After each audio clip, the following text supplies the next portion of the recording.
On a dark autumn night in Charlotte, North Carolina, a young pregnant woman is targeted in a drive-by shooting. Police, I've been shot. You've been shot? Where are you at, My son. The horrific attack grabs national headlines because the victim's boyfriend is pro football star Ray Carruth. Were Shericka Adams and her unborn son victims of a drug deal gone wrong? You could tell she was very foggy, trying to figure out exactly what had happened. Or did her boyfriend plan the hit?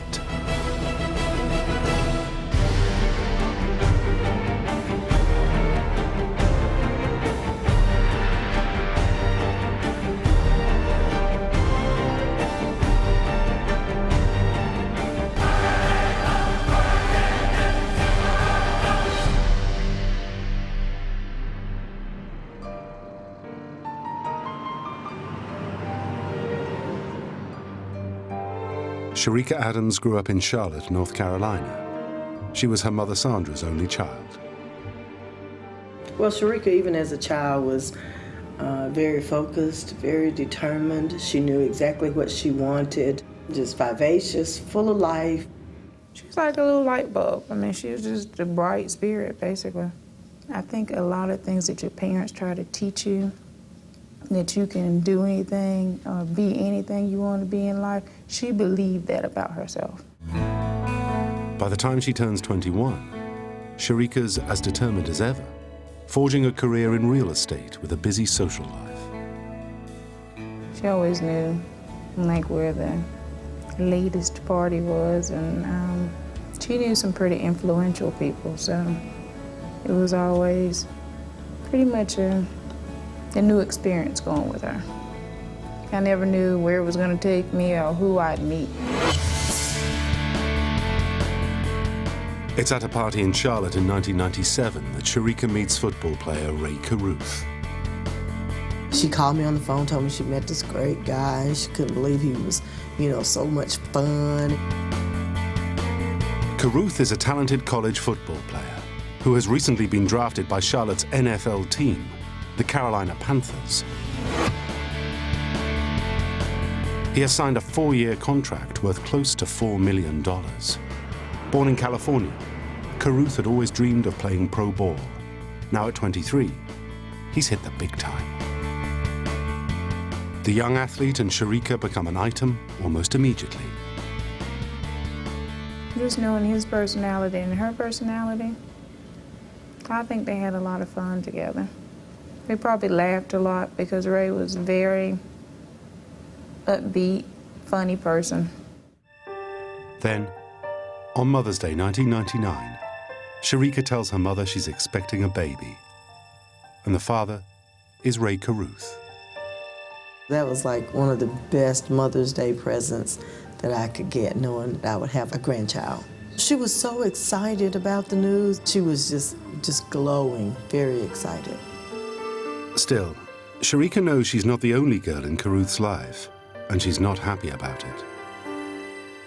He was involved with other women, and Shericka was such an outspoken person, and she wasn't trying to be number one. She was wanting to be the only one.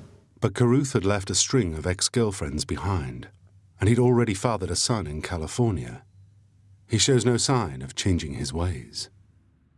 She decided for herself she was just going to end the relationship, and they would be co-parents, is what she called it, and just both have a part in their child's life, but it might be better if they didn't date.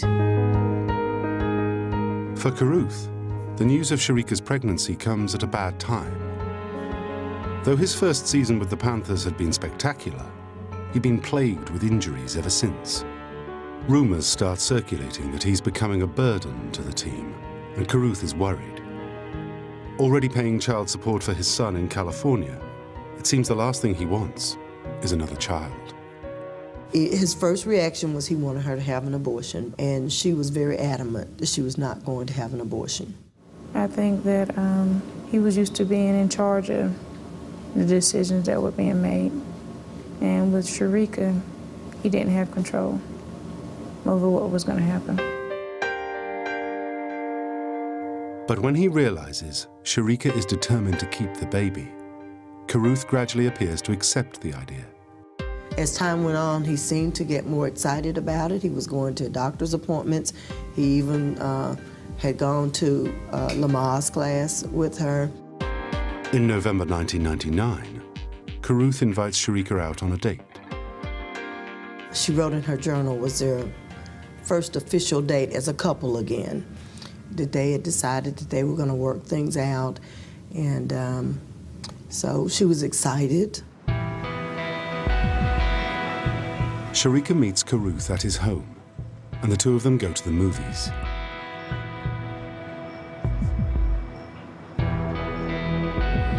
Afterwards, they head for Sharika's house, driving in separate cars. Sharika follows Carruth.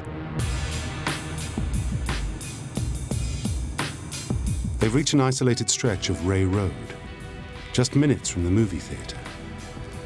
Woodland flanks both sides of the street.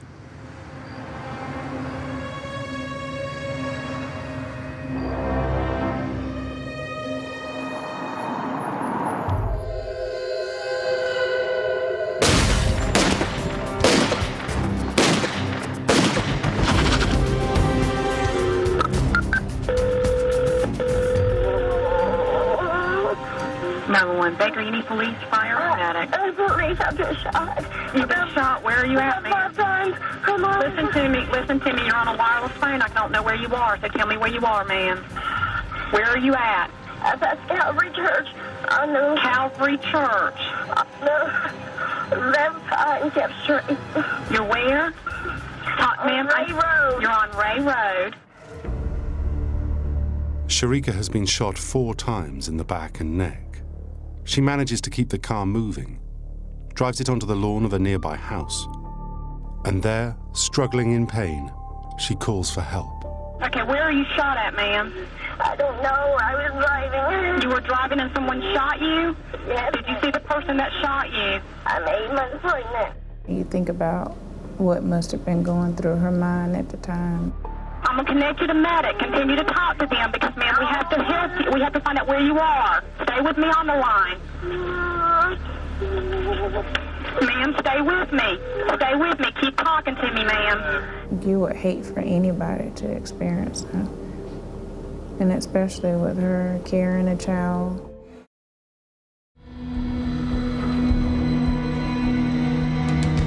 When police arrive at the scene, they find Sharika alone in her car, badly wounded. She is rushed to the Carolina Medical Center and goes straight into surgery so doctors can try to save her and her unborn baby. In the early hours of November the 16th, 1999, Chancellor Lee Adams is born by emergency C-section. He's 10 weeks premature. And the little boy has not escaped unharmed. They really gave me a very grim prognosis because he lost so much oxygen and so much blood. Every part of his brain had been affected. And the neurologists were telling me that, you know, basically he might just be existing, that he wouldn't be able to walk or talk or learn. Sandra's first reaction after arriving at the hospital is to call Ray. She knew Sharika had been on a date with him that night.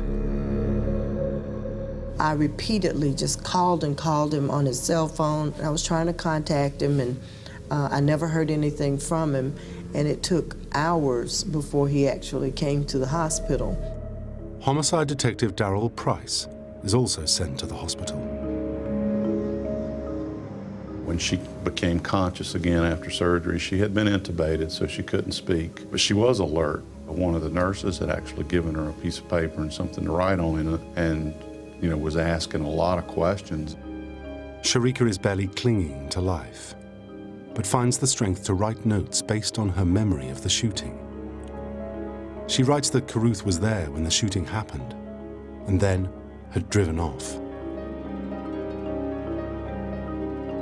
She was asked, did he do this to you? And she didn't indicate that he did, but she didn't indicate that he didn't. It was more of a big question.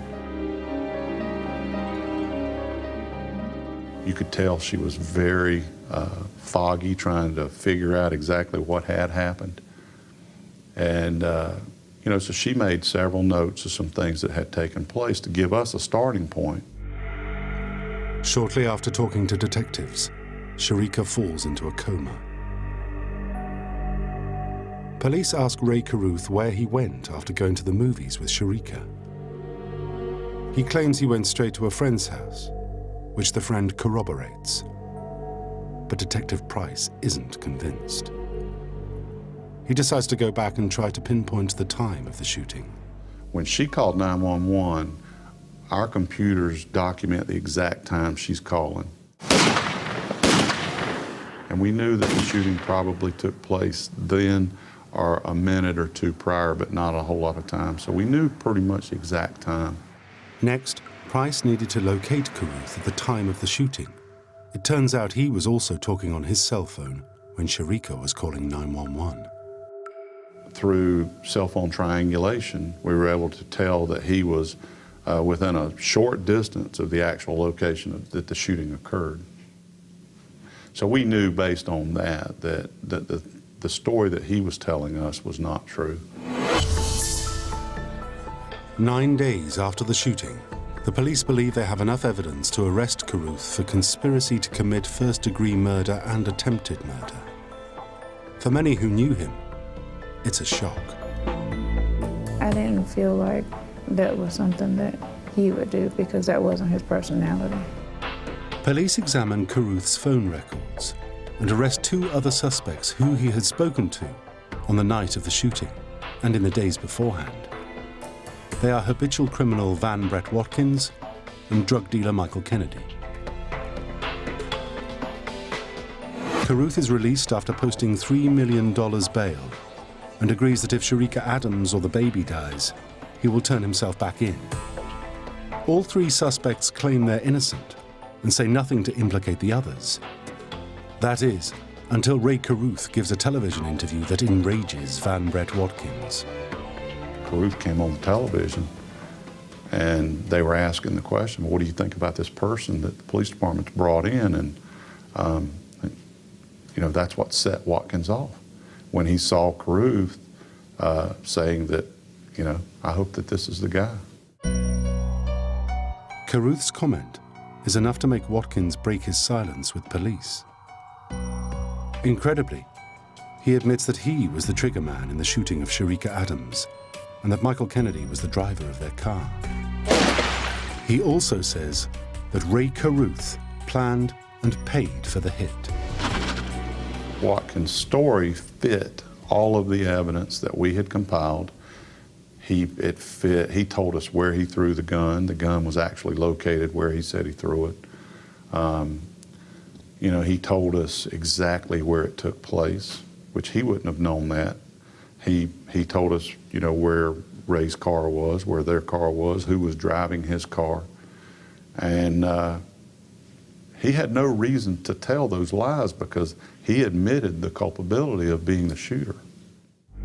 So far, Ray Carruth is still only charged with conspiracy to murder and attempted murder.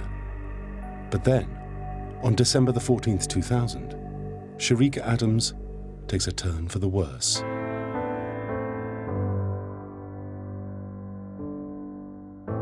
When her vital organs were shutting down and they knew that she wouldn't have a good quality of life, you know, I made the decision to have them take her off life support because I knew how vivacious she was. And because of our faith, I believe that she's in heaven. So it made it easy to make that choice.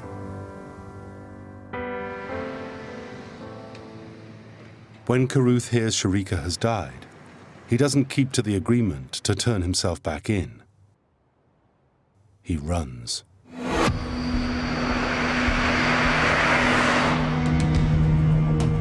Carruth is now a fugitive, wanted for first-degree murder.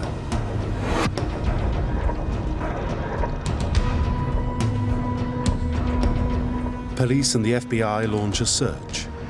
After just one day, and acting on a tip, they find him, hiding in the trunk of a friend's car in Wildersville, Tennessee. At 5:45 p.m. Central Time, Ray Caruth was arrested by FBI agents at this Best Western Motel. The tip that led to Caruth's capture came from an astonishing source, his own mother. Apparently fearing he might be shot by police if they cornered him, she had turned him in. On November the 20th, 2000, at Mecklenburg County Superior Court, Ray Caruth goes on trial for his life. If he's found guilty, he will face the death sentence. Prosecutor Gentry Cordill lays out the state's case. He says the most compelling witness will be the victim herself. And I ask you to listen to one tough little lady putting up a heck of a fight for life. Hers and the baby's. The courtroom listens in silence as Shericka Adams' 911 call is played. Okay, can you tell what part of your body you're shot on? My back, my neck. Okay, how'd this happen? I was following my baby daddy, Ray Caruth, the football player. So you think he did it? He slowed down, and the car pulled up beside me. And then shot at you? Yes. The atmosphere in court was very hushed when they played the call, and even people on the defense side were just holding their breath. And then where'd he go? He just left. Okay, all right, what's his name? Ray Caruth, he played for the Panthers. Okay, what's his name? Ray Caruth. It really was a very proud moment for me to sit there and listen. It just demonstrated my daughter's determination. She was just being such a wonderful mom. She was taking care of her child. Football hero Ray Caruth drove away and left Shericka Adams and his own son for dead. To have her own words, that was very powerful. I think I've ever had that kind of evidence in a case before. Next, Cordill outlines the trail of evidence to the hospital, where after surgery, Shericka wrote notes implicating Caruth. He was driving in front of me and stopped in the road.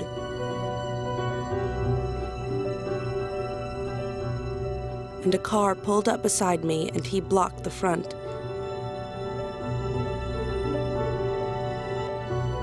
I think Ray had something to do with it. Before we left his house, he called someone and said we were leaving now. At the time, Shericka had no idea who Caruth was talking to. But from phone records, police identified the man as Michael Kennedy, the getaway driver. Now, incredibly, partway through the trial, Kennedy, who had previously denied involvement in the shooting, decides to become a witness for the prosecution. He points the finger firmly at Caruth. Ray giving me the money to get the gun, and that he wanted me to drive his friend to follow him after he left the movies, and that he was going to, I guess, attack Shericka or make her lose the baby. He then talks the court through exactly what he says happened that night. Ray went over a hill and then down in a dip. Then he stopped his car. She stopped behind his. Then Watkins told me to pull up beside her car, and he started shooting at her car. To Detective Price, Caruth's motive for the shooting is obvious. He was a young, aspiring athlete in his mind, and he had gotten a woman pregnant that he wasn't in love with, and didn't want to consider the fact of being tied down through a child, through child support or alimony or whatever else may have come out of that. And he felt that the easiest thing to do would be to have her killed. With the dying words of Shericka Adams, her notes, and Michael Kennedy's testimony, the prosecution is feeling confident. Now, it's the defense's turn to present their case. His intention on November the 15th, members of the jury, was to be the best father he could be. Carruth's defense attorney, David Rudolph, looks to undermine the prosecution's witnesses.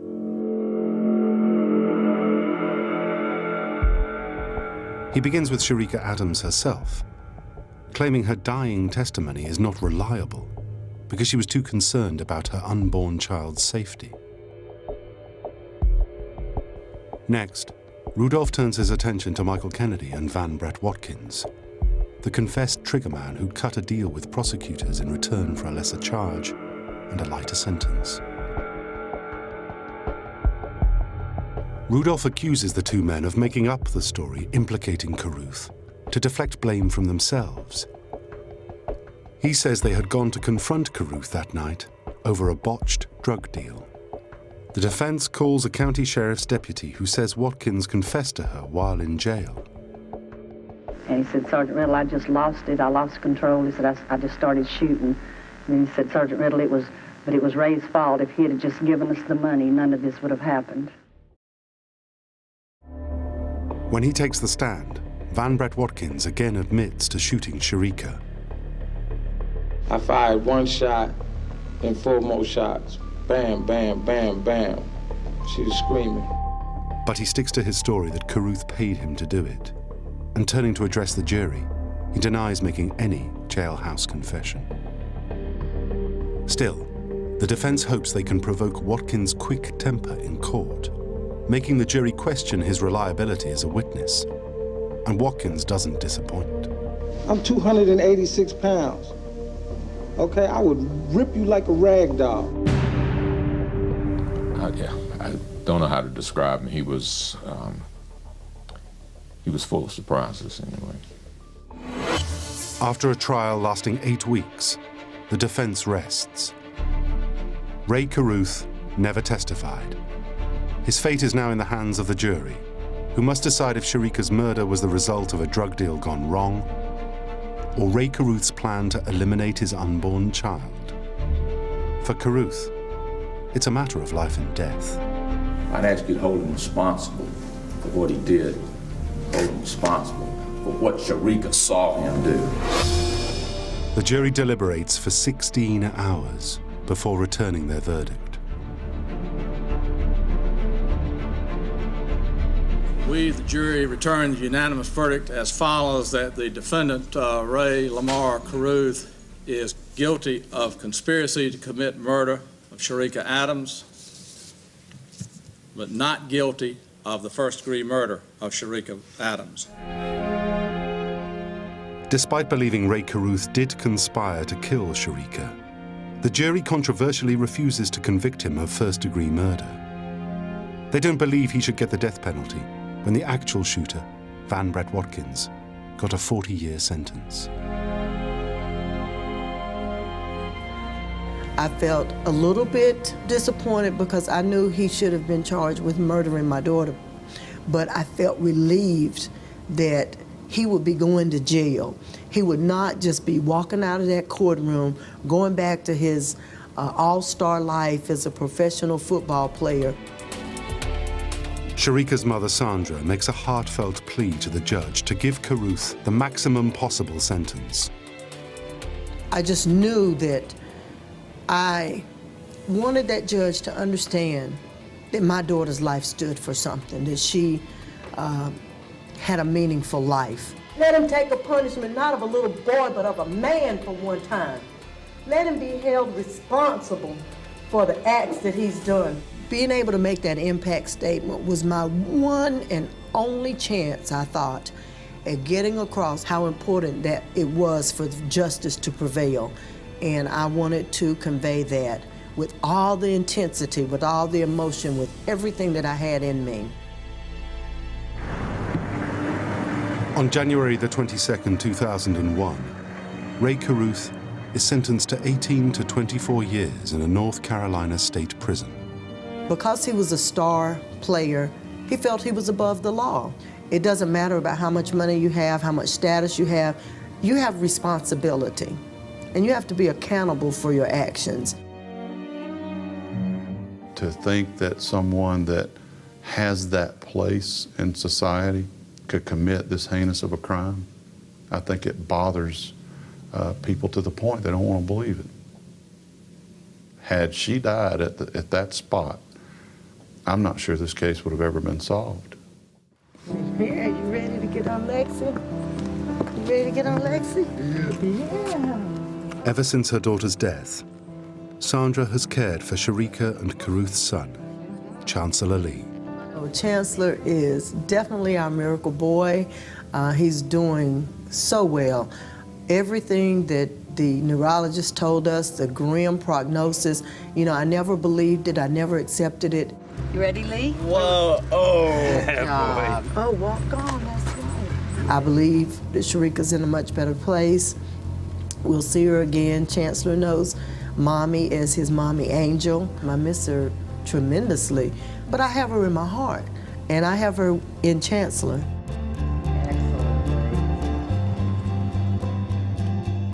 He helps to make my life complete. A lot of people think I'm there for him. I think he's there for me.